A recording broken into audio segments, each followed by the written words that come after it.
بسم اللہ الرحمن الرحیم۔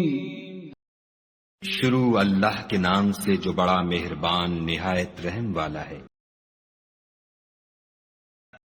وَلَكُمْ نِصْفُ مَا تَرَكَ أَزْوَاجُكُمْ إِن لَّمْ يَكُن لَّهُنَّ وَلَدٌ فَإِن كَانَ لَهُنَّ وَلَدٌ فَلَكُمُ الرُّبُعُ مِمَّا تَرَكْنَ مِن بَعْدِ وَصِيَّةٍ يُوصِينَ بِهَا أَوْ دَيْنٍ وَلَهُنَّ الرُّبُعُ مِمَّا تَرَكْتُمْ إِن لَّمْ يَكُن لَّكُمْ وَلَدٌ فَإِن كَانَ لَكُمْ وَلَدٌ فَلَهُنَّ الثُّمُنُ مِمَّا تَرَكْتُمْ مِن بَعْدِ وَصِيَّةٍ تُوصُونَ بِهَا أَوْ دَيْنٍ وَإِن كَانَ رَجُلٌ يُورَثُ كَلَالَةً أَوْ امْرَأَةٌ وَلَهُ أَخٌ أَوْ أُخْتٌ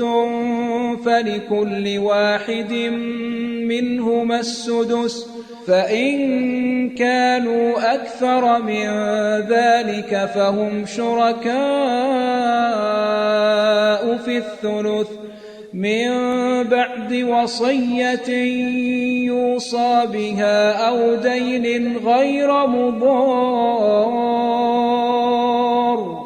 وصية من الله والله عليم حليم۔ اور جو مال تمہاری عورتیں چھوڑ مریں اگر ان کی اولاد نہ ہو تو اس میں نصف حصہ تمہارا، اور اگر اولاد ہو تو ترکے میں تمہارا حصہ چوتھائی، لیکن یہ تقسیم وصیت کی تعمیل کے بعد جو انہوں نے کی ہو یا قرض کے ادا ہونے کے بعد جو ان کے ذمے ہو کی جائے گی۔ اور جو مال تم مرد چھوڑ مرو اگر تمہارے اولاد نہ ہو تو تمہاری عورتوں کا اس میں چوتھا حصہ، اور اگر اولاد ہو تو ان کا 8واں حصہ۔ یہ حصے تمہاری وصیت کی تعمیل کے بعد جو تم نے کی ہو اور ادائے قرض کے بعد تقسیم کیے جائیں گے۔ اور اگر ایسے مرد یا عورت کی میراث ہو جس کے نہ باپ ہو نہ بیٹا مگر اس کے بھائی یا بہن ہو تو ان میں سے ہر ایک کا 6واں حصہ، اور اگر ایک سے زیادہ ہوں تو سب 1/3 میں شریک ہوں گے۔ یہ حصے بھی بعد ادائے وصیت و قرض بشرطے کہ ان سے میت نے کسی کا نقصان نہ کیا ہو تقسیم کیے جائیں گے۔ یہ خدا کا فرمان ہے، اور خدا نہایت علم والا اور نہایت حلم والا ہے۔ تلك حدود الله ومن يطع الله ورسوله يدخله جنات تجري من تحتها الأنهار خالدين فيها وذلك الفوز العظيم۔